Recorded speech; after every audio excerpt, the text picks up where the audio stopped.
Saurusness uploaded a new video called Why Does Not Cry Feel Like Genshin? I feel like a lot of the player base felt like Genshin lost a lot of its identity when it started going into certain other regions. The only reason that I can think of for this is that people really like the high fantasy or medieval fantasy aspect of Mondstadt and the way that the game started, you know, dragons and magic and stuff. And slowly over time, we've been getting introduced to more and more things in the game, like tech, high-tech stuff, freaking motorbikes and dragon tech and things that kind of take you out of that medieval fantasy realm. I personally am not against it. I actually really like that kind of stuff as well, but I am the biggest sucker in the world when it comes to medieval fantasy. It's my favorite thing. So I think that's what this video is probably going to go over, and that's my opinion on it, but let's give more as the video goes on. After a year of Natlan, Not Krai's character designs feel like a return to Genshin. While many people loved the Natlan cast, most would... What did y'all think about the Natlan cast, by the way, in terms of designs, I guess? I liked quite a few of them, personally. Admit that when put into context, there's something about their designs which makes them feel a little out of place, in a way which even characters like Skirk or the Shades do not.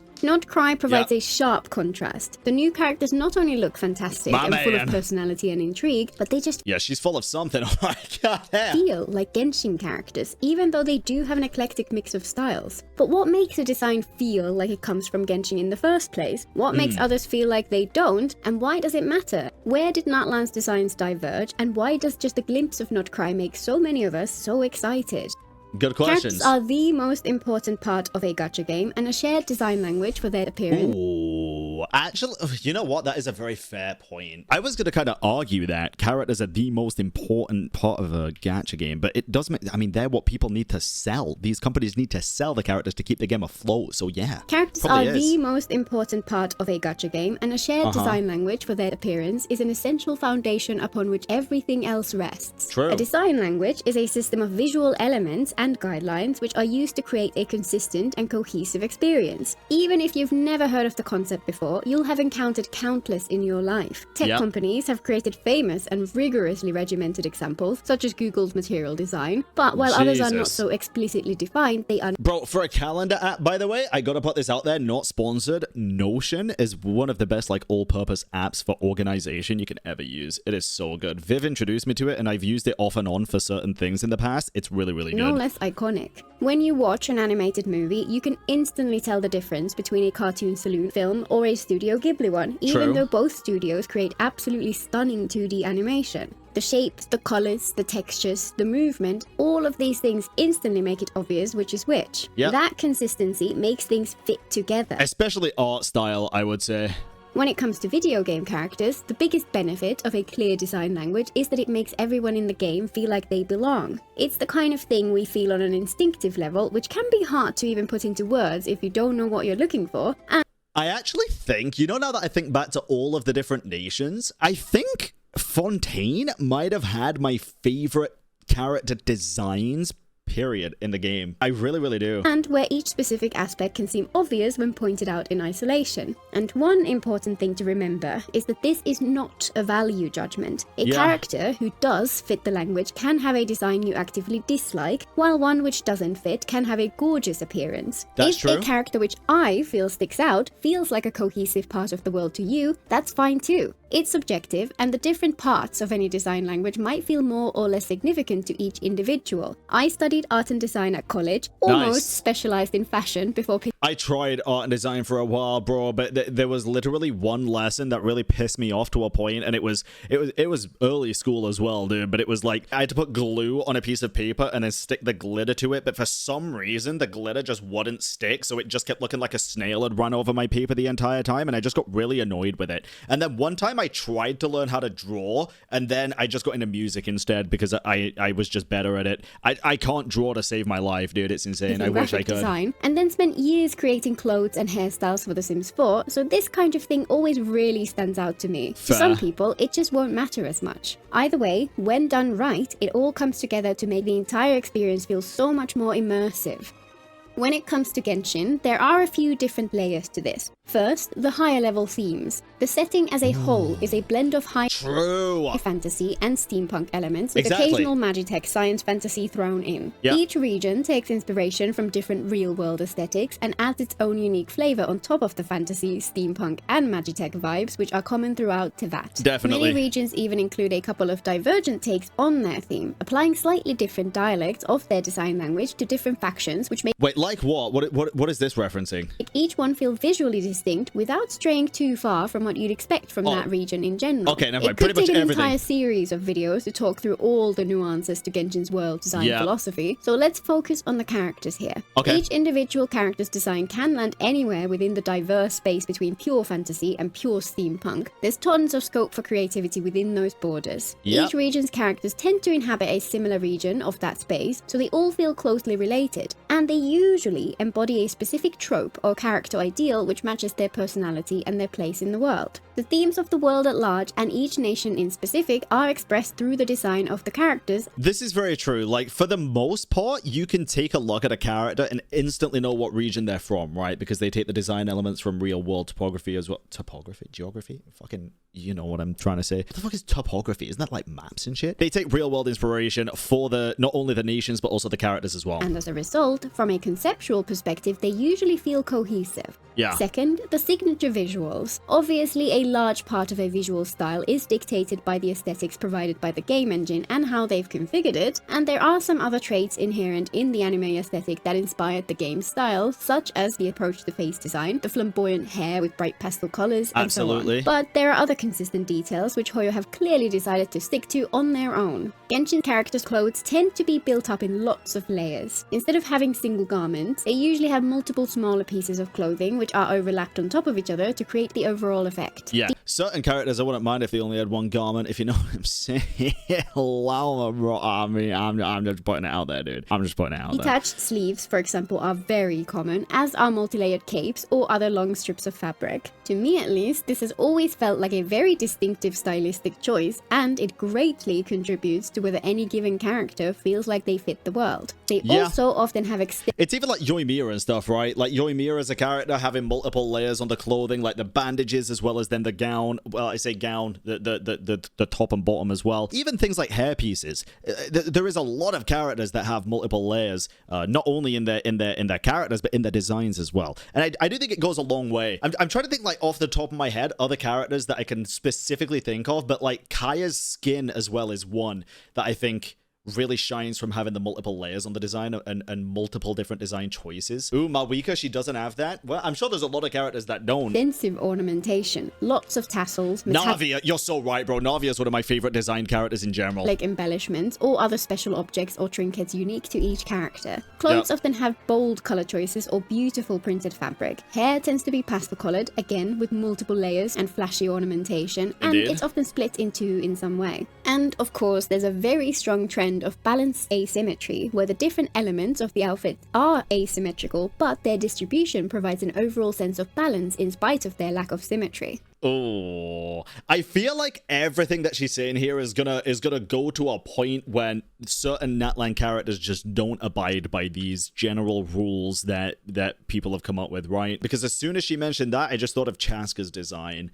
Ew. Which honestly kind of grew on me eventually a little bit, but yeah, we'll see. But their distribution provides an overall sense of balance in spite of their lack of symmetry. Yeah. And third, the movement and expression. Genshin's character movements strike a balance between realism and idealism. Most characters are graceful, and the fluidity of every movement is emphasized by the flowing layers of fabric. Is it bad to kind of just want a character that is not graceful at all, though? Like, I kind of just want a dumb fuck that, like, swings a fucking massive-ass greatsword that's far too heavy for them and, like, launches it into the ground and then struggles to pull it out, but that's also another attack, you know? Razor doesn't really do that, though, right? I mean, a lot of the Claymore characters have, like, quite similar, if not the same, animations for a lot of it. Sayu, but male. Does Sayu do that, though? Does Sayu do that kind of stuff? I mean, I don't know. I'd have to take a look. They are rarely exaggerated or cartoonish. The animation avoids the approach. Kave does get hurt when doing a plunge attack. That is funny. True. True. Which common to much anime, where the characters are transformed into chibi form whenever they express emotion, and instead their expressions are restrained and as close to realism as possible given their stylized faces. Yeah, Each I agree character's with that. combat animations are unique, and they further express their personality Ito's close. through the way they move. Oyo have always been a little more flexible here. While most animation in the game respects continuity, in combat they aim to make it look and feel good above all else, so it's pretty common to see characters switching stances in a single frame to ensure the animation feels snappy and responsive. It's always been interesting to me that even characters where you are not intended to ever use their normal attacks have beautifully crafted attack animations, and the detailed recovery animations in particular have always been a highlight, especially because they strongly evoke their personality. There are, of course, occasionally one or two characters in each region which buck the trend set by the others from that area. For sure, yeah, showing Kokomi here as a Since prime they're fairly example. But that is true. There's usually like a couple of characters, I'd say, from each nation that don't really embody the nation as much as other characters, for sure. I don't think it's that much of a big thing. Fischl, I'd say Fischl's, I'd say Fischl's probably one of them for Mondstadt, for sure. Kokomi for Inazuma. I'm trying to think for Liyue, bro. I feel like everyone from Liyue kind of looks like they're from Liyue, right? With the clothing and stuff. Trying to think of a character that probably wouldn't. These outliers feel almost like an accent color, a clashing hue which adds a little contrast to the Shenyun? No, I think Shenyun does. overall picture, serving to highlight the uniformity of the rest Thomas by a way of Inazuma. comparison. But though they stand out from the others from their region somehow, they tend to follow the more general visual language in their own way, and so they still feel like they belong, Actually, you're right, Yelan. Yelan is probably one of them. True. even though they stand out. Genshin's design language is the reason the game can feel so cohesive while including so much variety. The moment you look at Oh, sorry. Xinyan, not Shenyun. Yes. Then Xinyan, yes, you're right. True. the game Jesus. can feel so My bad. I can't cohesive read. while including Gotcha, player. so much variety. The moment you look at a character, you know whether they belong into that, and it's often obvious which region they're from, even from a glance. True. And when someone stands out, there's often a reason for it. Yes. That was all pretty theoretical, so let's look at some of the specifics for each Oh God, nation, here we go. leading up to why Natlan feels out of place to many. Here we Mondstadt go. embodies that most stereotypical of fantasy aesthetics, Yes. medieval Europe. In some ways, it feels a little more generic than the other regions, but that could just be because of how familiar the medieval fantasy setting has always been. Absolutely. I agree with that. The Knights of Favonius are a perfect example of a more specific design language Knights used of for the a Round smaller Table. set of characters. They're very cohesive as a group, with a military vibe and a consistent color scheme, despite each one having unique takes on the shared appearance. Mondstadt also has mages, religious figures, and other fantasy stereotypes like Yep. a bard or a wild child raised by wolves, all of whom feel part of the same world. Some, like Mona or Fischl, do feel a little more out there than the others. God damn, dude. Jesus. Yeah. Mona definitely does as well, actually. But I would still look at her and know that she's... I think I'd still look at her and know she's from Mondstadt. I obviously don't know, but off the top of my head, like I wouldn't put her in any other nation. Each for their own reasons, but on the whole, it all fits together.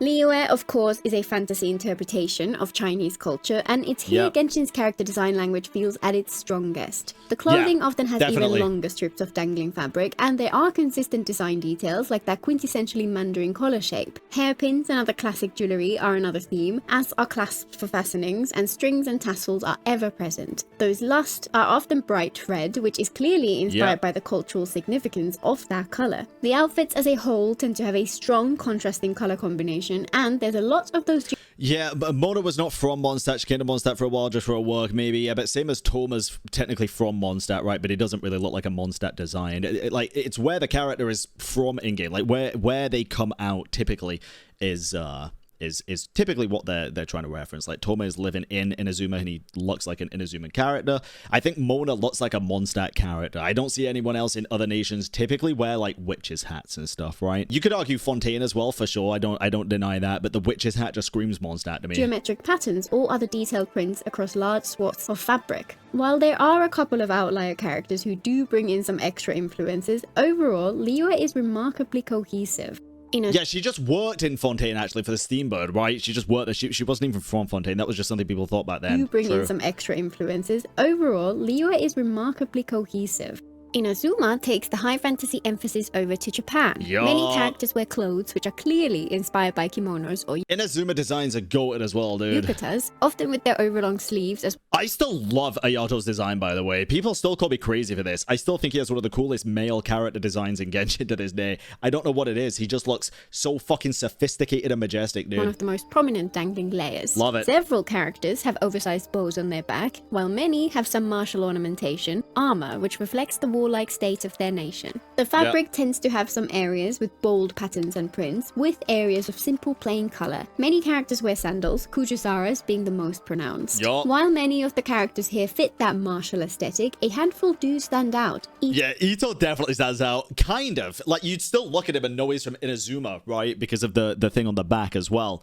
But Ito was the first one that I thought of when I was trying to think of Inazuman characters that don't fit the general like design narrative of others. To and Kuki feel like they're inspired by the darker part of that world and fit the region very well despite their slightly different aesthetic. Yeah, exactly. That's what I'm saying. Kokomi looks like a mermaid princess and feels a little out of place when stood next to her compatriots. 100% agree. But God, she looks fucking phenomenal. Kokomi's design, oh my god, dude, it's just so elegant. Sumeru, meanwhile, is a fusion of Middle Eastern, South Asian, and North African cultural influences and leans heavily towards fantasy with a sprinkling of magitech. Their clothing tends to be in bold, highly contrasting colors with either no print at all or just some subtle geometric flowers. The fabric looks noticeably lighter and more flowy than in other regions, which... Absolutely. You know, I'm trying to think of Sumeru characters that don't look like from Sumeru as well, but I'm kind of struggling with this nation, actually. Fits perfectly with the climate and cultural references of the region. While the fabric itself is less detailed, the designs still have just as much intricacy as any other region. Instead, the details are cast in gold and silver embellishments woven throughout their designs, which add an eye-catching metallic shine. Fair. Another interesting common thread is that Sumeru characters often have either a belt or a waist scarf from which the majority of their random objects or other strips of fabrics hang. Yes, that is true. Sumeru has at least two distinct subcultures which are emphasized in their characters' designs: the scholars of the city and the warriors of the desert, both of which are instantly recognizable. And Sumeru's most out-of-place character is Faruzan. Actually true. I don't know where else I would put her, but yeah. She doesn't scream Sumeru, I guess. Actually my favorite example. Faruzan's style doesn't quite fit with the rest, and it makes so much sense. She's from 100 years in the past, and hasn't changed her sense of fashion. So the reason she stands out is that she's literally out of place. A perfect example it makes perfect sense. of storytelling through design. Next, Fontaine, which has a Victorian... Was there any others really that don't fit Sumeru though? I don't think so, right? I'm trying to think like off the top of my head. I feel like every character kind of just does. Layla? But I think Layla probably does as well. Wonder is a difficult one, right? Because do you even see they're from Sumeru at that point? I don't know. And even then, I feel like Wanderer's outfit kind of does. It looks like a good crossover between Inazuma and Sumeru at that point. But yeah, I don't know. I'd have to see it to think. Dory definitely. I don't know. Actually, I need to see Dory's design in front of me as well. Theme and brings to that steampunk streak front and center for the first time. This is easily my favorite region from a design perspective. There are ruffles everywhere, lace, bows, corsets, balls. God, he looks so good, bro. Look at those layers. Look at those layers upon layers of pure hydro fucking H2O just beauty. He looks so good. It's not even gauge, bro. I could just appreciate a good-ass looking dude. That is a good-ass looking dude. All gowns, layered fabrics, fancy hats. That design, bro, Navia. Oh my god. Holy shit. Navia looks so good, bro. That's an intricate accessory. Wish he had less layers, though. Okay, buddy. With that occasional metallic sheen for the steampunk style touches. Victorian era style combines so well with steampunk that even though there's a diverse range from Fremine's clockwork diver aesthetic to Furina's courtly style, every single character here feels perfectly at home together, with the possible exception of Siegewin, who is very Alice in Wonderland, and Escoffier, who is unfortunately just an ugly mess. Sorry. Really? I feel like Escoffier looks like a Fontainian character. Ugly mess. Do people actually think that? I think she looks pretty good, dude. Siegewin, I could definitely see. Yeah, she's just she looks like cotton candy. Who is very Alice in Wonderland, and Escoffier, who is unfortunately just an ugly mess. Sorry, coffee fans. That's crazy. Why is she just an ugly mess? Also, I'm gonna keep it about, bro. People say she's just wearing an apron and nothing else, and it's like, Escoffier, who is unfortunately... I don't think think that's the case, dude. Like, that's just not the case. She's definitely more revealing, don't get me wrong. She has more revealing aspects, but it's not just an apron, right? Or am I high? Does it not attach to the rest of the damn outfit? Is it not just just a dress that looks like an apron? Maybe not, I don't know. When looked at through this lens, it becomes pretty clear why so many of us felt that Natlan's characters were not only out of place in Teyvat, but also discordant as a group amongst themselves. When it comes to the higher level themes of high fantasy mixed with steampunk and a dash of magitech, there's very little about them which expresses those ideas from an aesthetic perspective. Okay, instead, the only real common thread is that they feel a lot more modern. I had been really excited by the prospect of seeing Genshin fused with the beautiful aesthetics of those diverse cultures which informed the style of each of Natlan's tribes, but was left disappointed. And worse, not only was that thematic depth no longer there, they took a big step away from the visual styles as well. The Citlali looks great. tropes from the rest of the game were often missing from most of the character designs. See, here's the thing, dude. I feel like a lot of the Natlan characters actually do look great. The thing is, and I think this is probably what's gonna be said in this video maybe, is the only reason I can tell that some of the Natlan characters are Natlan characters is because they just don't fit the other regions, right? It's not that I'd be like, yeah, that looks like a Natlan character. It's more just like, yeah, they don't fit in any of the previous regions. Like, they don't look Fontaine, they don't look Inazuman, they gotta be Natlan. Like, I don't know, but I do still dig the designs themselves. Like, I love Zelona's design, dude. Still to this day, I think it's fucking beautiful. I think she's a stunning character. And yeah, while most did include at least one of these tropes, each of them used a different one to the others, so even there, they lost all cohesion. And even more, they changed their mind on animation and introduced more cartoonish and exaggerated tropes as well, both in terms of facial expressions and in terms of movement. Morlani looks like she could fit in the world with all her dangling fabric and light pastel colors until you see her very cartoonish attack animations, her exaggerated expressions, and her bizarre pufferfish swimsuit idols. Auroron's clothes have layers. Personally, I don't really have anything against that, especially with idols and stuff. I'd rather have fun, cool idols than boring, just like characters stud their idols. I think that's fine. And in terms of the animations being like exaggerated, I think it makes sense for some characters, right? But again, I'm not saying it makes sense for the regions, but it makes sense for the character. Mulan is quite a happy-go-lucky character. Even Klee has exaggerated like bomb throws where she's like falling and stuff. I think it's fine. I don't think that's necessarily a big problem, in my opinion. I can see why people would think it is, but not for me. Expressions and her bizarre pufferfish swimsuit idols. Auroron's clothes have layers, but he literally wears ripped jeans and a hoodie. Auroran, definitely, I wouldn't look at him and think like, oh, Natlan character from the get-go. But I look at him and think he looks fucking awesome. I love Auroran's design, dude. Jaska echoes the asymmetry from the rest of the game, but her asymmetry is pointedly unbalanced. Yeah. Zelonin has dangly clothes as well as multiple layers, but she looks like a DJ wearing denim short shorts instead of the renowned smith she's supposed to be. Revessa has detached sleeves. Yeah. And some tassels hanging from her belt, but nothing about her aesthetic fits Teyvat. Kinich, Iansan, Aoife, they all feel like they strayed a Damn, she going in, dude. Oh my god, I can't wait to read these comments later. little too far away. The only one who, to my taste, really looks and feels like a Hey, we're on the same page, dude. Genshin character is Citlali, and even she has her weird pillar. Yeah, guys, she is a DJ, but what she's saying is, the main part of, the main thing for Zelonin in the story is not that she's a fucking DJ, right? It's that she's a smith that can craft ancient names and stuff. So she's saying the fact that she looks more like the DJ counterpart rather than the main role that she's playing, which is a smith, is the thing that she doesn't like, which I think is fine. Her biggest dream is to be a full-time DJ. Bro, if my biggest dream's to go to space, I'm not going to go to work in an astronaut outfit, you know? Like, I'm just saying, bro, I'm just saying, I get where she's coming from. I don't even necessarily agree, but I get where she's coming from. And some out there animations. And of course, our rebel biker chick Marika, the worst offender. And I'm particularly sad when comparing what we got in-game to the multiple fantastic outfits she had in several trailers.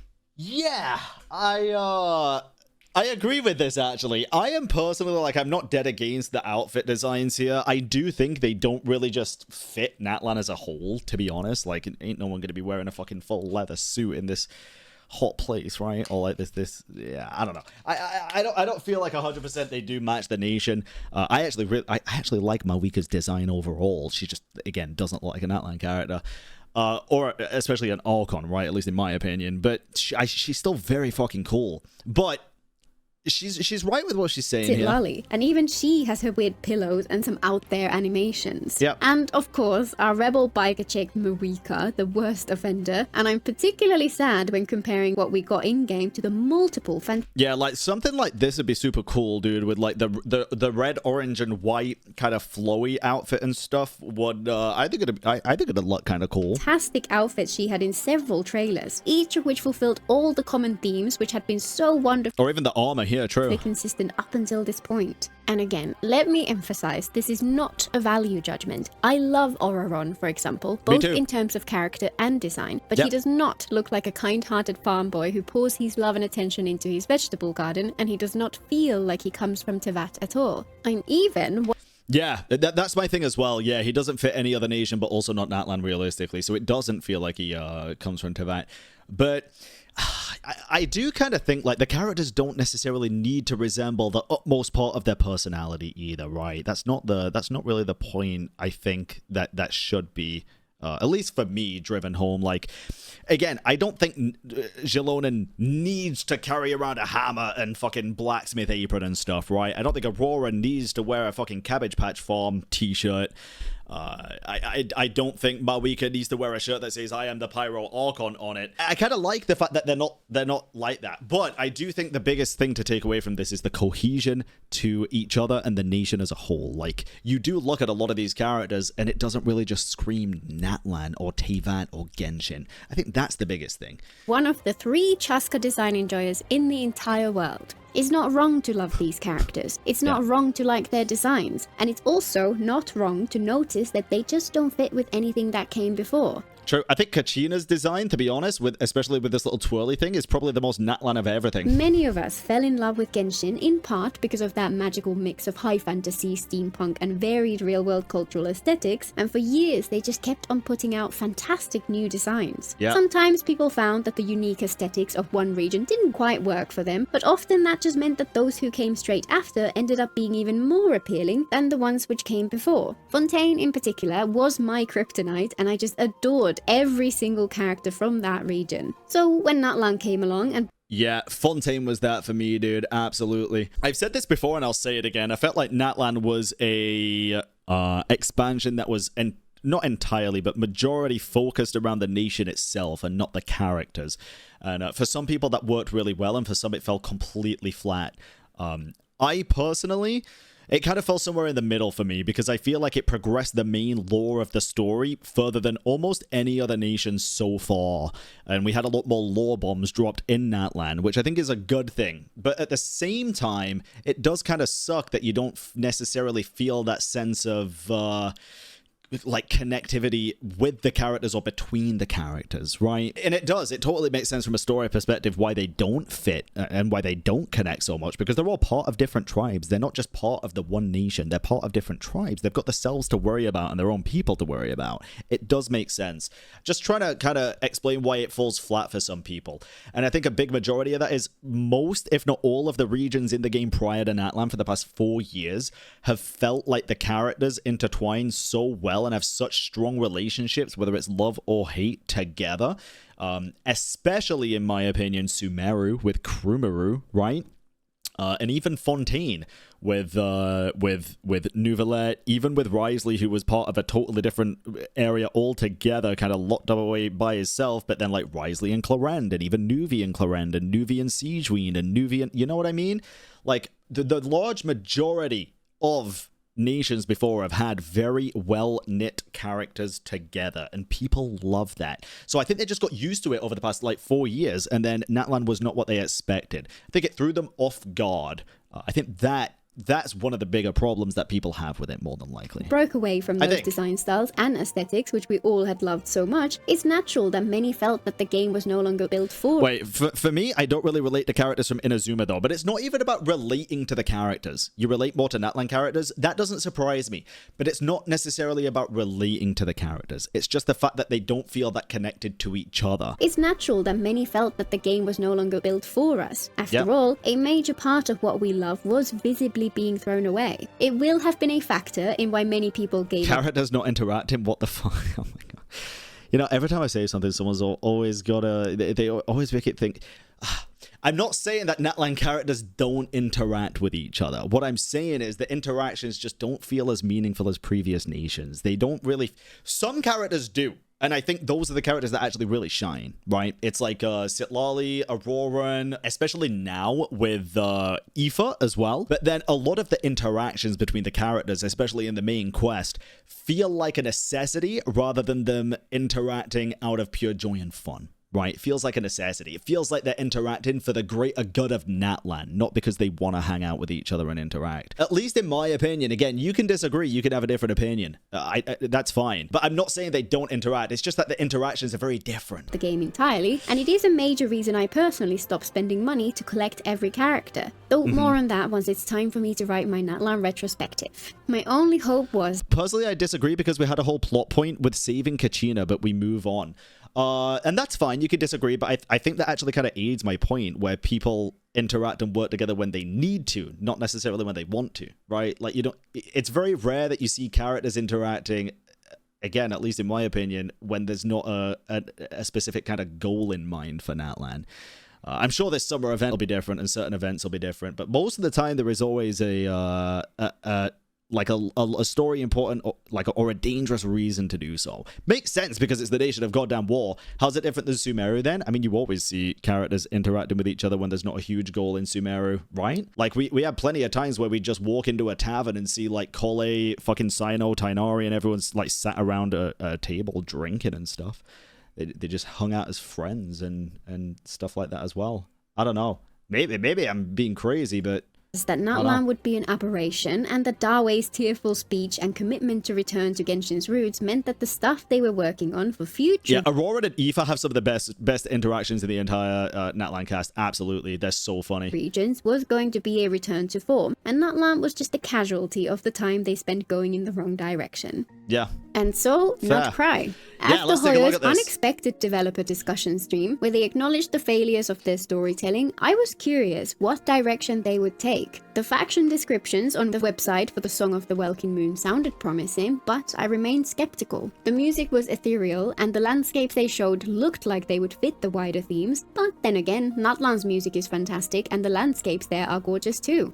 In the 5.8 livestream, we got to see 3 of the upcoming characters. Inefa was the main event, and while many felt she too was a little out of place, to me she is a perfect example of Genshin steampunk vibes and more. Yeah, I love Inefa's design, bro. The cape being red and blue and being an actual cape and all of these other aesthetics. I said she looks like the perfect kind of mixture of other nations together, and she's still got that... She's got the futuristic vibe, obviously, for sure, but she has also that Mondstadt vibe, you know, that medieval fantasy vibe at the same time. It's really nice. I like... A lot of people hate the cape, and that's fine. I really like it. More than anything, she reminds me of the robots from Fontaine, turned into a playable character. While her layered cape does echo some of the design language, which has been neglected in Natlan, a playable robot is always going to be an outlier, and I felt that we couldn't really judge the direction based off her alone. We caught a brief glimpse of Einar, Inefa's creator, and she kind of feels similar too. While she does have that Genshin vibe to some extent, she's definitely at the outside edge of what would fit the themes. I agree. Again, this felt inconclusive. She was obviously from the Clink Clank Crumb Cake craft shop, so it made sense that she would be an extreme end of the spectrum even if they were returning to their roots. But then, at the end of the livestream, they dropped the trailer for Lauma. Oh, she baby. is at the fantasy end of the spectrum, and her Oh, God, she looks so fucking good, dude. And it's not just about design screams. It's not just about the 2 big old, absolutely humongous, beautiful antlers on her head either. It's just the rest of the design too. Layers of flowing fabric, intricate ornamentation. Yo, what the fuck were y'all thinking, freaks? Jesus. Pastel colors. She's absolutely gorgeous and feels like exactly what I've been missing throughout Natlan. And then they dropped the character teaser trailer, which revealed 7 new character designs, and it really feels like a return to form. As promised, there are many different factions, so as a group, they feel as incohesive as the Natlan cast. Varka looks just great, dude. He embodies that medieval fantasy I'm here for the moon vibe all too well. But this time, each of them has a different take on those classic design tropes which were so consistent before Natlan, either marking them as Traveler from one of those earlier... How do people feel about this character's design? Can I keep it a buck here? Like, there's only 2 characters that I'm really not that fond of in the whole, like, examples of characters to come. And it's Aino and this character. I don't even know this character's name. Like, both of them, I'm just kind of like, I'm just not that much of a fan. Or at least making them feel like they belong. Jehoda stands out as a little on the modern side, but she fits well with Inefa and Aina. Durin looks like a new take on the styles of Mondstadt's church. It looks so good. I like the outfit choice for him, dude. Favonius. Flynn's is just perfection, dark. I agree. Flynn's looks so goddamn good. And brooding with flowing multi-layered cape and intricate silver work. Nefa is a distillation of the Sumeru deserts aesthetic. Nicole looks simply gorgeous. Varka is... Nicole looks probably the best out of all of them, in my opinion, and that's crazy for me to say. I fucking love how Nicole looks, other than maybe Varka. Varka does look sick, dude. It's almost exactly how I had imagined him. And then we have Alice. After loving her more traditional witchy outfit teased in a previous trailer, I'm gonna guess she loves this new one even more. Unfortunately, her actual design is the biggest disappointment for me. She does... Oh, really? Oh, I really like it, dude. Does have a lot of the classic Genshin trope, so she very much fits in the world, but she's just not what I had hoped for. She's a collection of all the Genshin design tropes that I don't like, crammed into one design, with the mere concept of a hat on her head to top. I love this, dude. I love the concept of a hat. But here's the thing, though. Here's what I imagine, dude. And this is me hoping for too much more than likely, but we know Alice is probably hella fucking powerful, right? I can only imagine there was cloth there. I like to think that in like her elemental burst or something, the hat forms out of flames or something, dude. Like, I think that'd be so sick. Imagine. Or like when she uses her skill, you know, like Mawika's hair starts flaming. It'd be so cool if the hat forms out of fire or something. That'd look so sick. Top it off. Perhaps her witch outfit to match with Klee's will be a... And then afterwards, the rest of the outfit gets engulfed in fire, and then it all disappears, and then... skin for later on. In terms of theme, every last one of them feels like they belong in a fantasy steampunk world. And in terms of Jesus visuals, Christ, bro. Hey. Every last one of them feels like they belong in a fantasy steampunk world. And there's a lot of characters that have great designs. I heard apparently, isn't this name of this character about something about fertility as well? I saw somebody kind of theorize that this character is meant to resemble fertility, so they made her hips and boobs bigger. And in terms of visuals, they have the overlayered clothes, the strips of which, hey, keep me lore accurate, bro. I'm about it. Dangling fabric, the detached sleeves, capes, embellishments, and trinkets hanging everywhere. So the color good. schemes look right, the voice acting is great, and something about the way they act makes me suspect they'll dial back the cartoonish animations. Throw in... It feels like we're becoming serious again, which is weird to say because a lot of Natlan stuff was kind of unserious vibes, right? Especially with the water tribe always being so... I say always. I don't know what it is. I thought the vibes of Natlan were very serious to begin with, especially with the war and everything and the ore conquests. But there's a lot of carefree people in Natlan as well, of course. I feel like with Nod Krai, we're probably just not going to see too much, playfulness or carefreeness. I feel like it's just going to be a pretty serious fucking nation. But... I thought that about Natlan before we got there, so I don't know, bro. I don't want to get my hopes up too much, but I hope that's the case. I hope that's the case. And Columbina, and it's clear why we are all so excited. Yeah. And finally, a couple of days ago, they released Inefa's trailer. I have not watched it. Her and Aino are two of the characters I was least interested in out of the Not Cry cast, based on designs alone, and I need to save my primo. This scene here is fucking amazing, by the way. Absolutely amazing. Do you want to know why? So now we know Inefa was spoiler alerts, by the way, spoilers alert, was one of the original Dragon Lords, right? It kind of got spoiled in the live stream anyway. But obviously in Ochka Natlan, we learned that Nibelung was one of the people, or one of the things that kind of broke the barrier into the outside world first. We also now realized and know from Inefa's weapon description that Nibelung was the one that put the 3 moons in the sky. It was confirmed in the purchasable weapon. It's not confirmed anywhere else in game yet, but it is confirmed in the weapon description, which is pretty insane lore drop. But these lights that are hanging down here is literally just lights from a ceiling, and we're getting the bird's eye view. It literally is meant to resemble the 3 moons, and it is so fucking cool, dude. Not yet, but I am definitely of the mind, and I said this before, people can disagree with this if they like, but you're not going to change my mind on it, that's for fucking sure.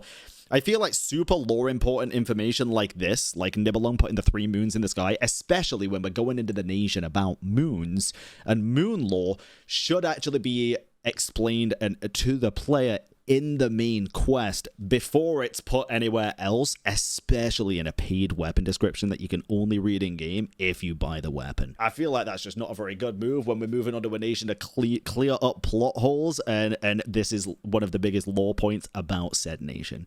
But that's just my opinion. My gems. So I have to keep my distance and wait for a rerun. From what I've heard, the trailer is fantastic and the pair of them are just heartbreakingly adorable. And even though it's just a couple of minutes long, it has at least come close to convincing people who were skeptical to pull for them already. I love robots, but I can't afford for them to suck me in, so this one will have to wait.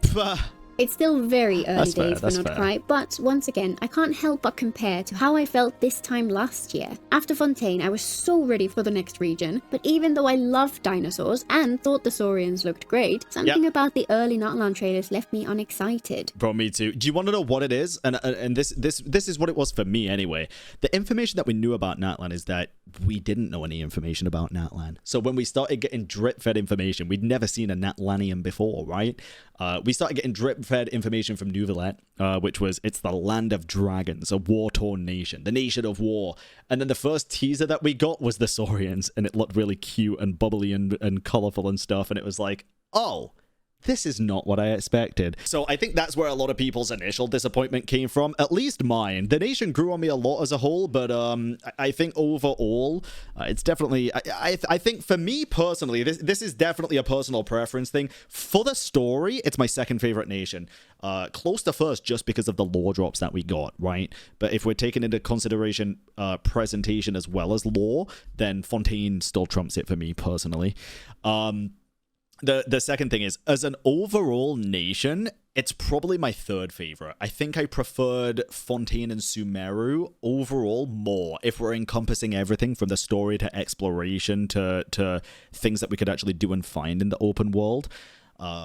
And I still think, this is a very hot take I discovered, I still think Inazuma has the best puzzles in the entire game, and they will never top it ever again. I think Inazuma's puzzles were the most fun, dude. They were the hardest and most fun. Not Krai is just as varied, just as eclectic, and yet there are already so many characters who feel so fitting in the world, and even the more out there designs feel just about within the bounds of verisimilitude. Obviously, we cannot judge until we've encountered them in-game, and so much of their success will depend on whether Hoyo have managed to fix their storytelling problems, and also how successful any fresh new gameplay feels. But for the first time in a long while, it feels like they're moving in the right direction. I can't wait to see more. I agree. Until next time. I do think, I agree with a large majority of that video, actually. Let me link it to y'all.